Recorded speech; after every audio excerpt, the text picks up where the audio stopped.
Hello and welcome to Ditching Hourly. I'm Jonathan Stark. Today I've got an audio excerpt from an answer I provided on my YouTube channel. You can check it out at thejonathanstarkshow.com and it'll redirect you to YouTube if you're into watching videos. Otherwise, you can just listen to the audio here on the podcast. Enjoy. Hey, Jonathan here. I've got a question from Dan Moretta who asks, would like to see your approach, if any, on how to raise prices on a project or a monthly-based service such as SMMA, like I have, Social Media Marketing Agency, I think. Thanks for the video. So Dan, I think, guessed my answer already because he put that if any in there. It is really hard to raise prices on a client. The tendency over time is that the most valuable thing you'll do for a client is at the beginning, because that's where, if strategy or planning or architecture or any sort of brains work is going to happen, it's almost always going to happen up front. And then it moves into implementation and the value starts to go down. And then later it turns into maintenance and the value goes down even more. So the idea that your prices are going to increase with the same client over time, it's not the natural trend. So you're kind of pushing a rock uphill in that regard.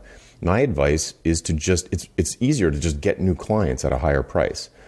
So as you have these sort of, you've got clients that are kind of paying this much, as they start to tail off, just stop working with the bottom 20%, the ones that are really stressful or the ones that are overly demanding or the ones who are paying you the least. And just take on, kind of let them fall away, hand them off to other people, introduce them to other people, and get bigger clients at higher price points, because now you've got more experience, your marketing materials are going to be more persuasive, you'll have more time to build more trust through online activities like podcasting and so on and so forth, and blogging, email lists. So just keep getting bigger and bigger clients over time. I think that's way easier than trying to raise your price on existing clients. And if you, the sort of resistance I see to that is that a lot of people, they're not getting very many leads. They have one whale client, or they have a couple of really big clients, and they kind of have a job. They're not really running a successful business. So if you're really resistant to the idea of firing my sort of bottom tier clients and getting new ones, that seems impossible. It's probably because you have no funnel, you have no pipeline, you're not getting that many leads. Like you're getting 2 or 3 leads a year, or the leads you get are like random word of mouth, and your business game and your sales game and your marketing game is just not there.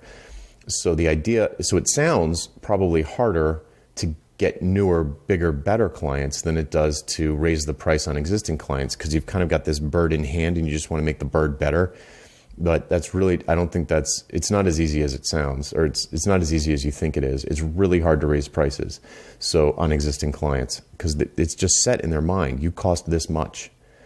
Any exceptions to that? I guess an exception to that would be if you offer if you come out with a new service and you sort of announce that to your current clients, your past clients, and you say, hey, I've got this new service. It's different than what we did before. The landscape has changed. There's a new media environment or political climate, whatever. And something's changed. I've created this new thing in response to that change. What do you think? Would you like to talk about whether or not it's a good fit?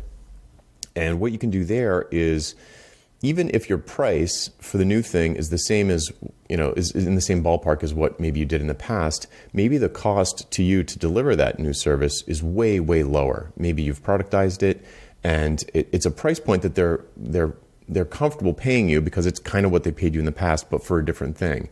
And this new thing is going to have a different sort of profit calculation for both parties. So your new thing, now that you're more experienced and you're better at what you do and you're better dealing with clients, you can come up with something that's potentially more valuable to them than the last thing you did, but less costly to you, easier for you to execute. So you can set a similar price, but it's more profitable for you and for them than the last thing you did or the thing you're currently doing with them, because it's just smarter. Like you're working smarter instead of harder. So I suppose that would be a way to, you're not technically increasing prices on a current client, but you're getting more money out of them because you're offering a new thing. So let's see, back to the question. Raise prices on a product or a monthly service. Yeah. To summarize, I think that's all I've got there. To summarize, it's probably easier to get new clients than it is to raise prices on existing clients. And you can create new products and services to sell to existing and past clients that might be more profitable for you and them. All right, that's it for now. I'm Jonathan Stark. If you have questions, just hashtag AskJonathan on YouTube, LinkedIn, or Twitter, and we'll find it and add it to the list. See ya. Would you like to learn how to get paid what you're worth? How about selling your expertise and not your labor? We work through all of this together in the pricing seminar. Pre-registration starts soon, and you can sign up to be among the first to know when early bird pricing is announced at thepricingseminar.com. That URL again is thepricingseminar.com. Hope to see you there.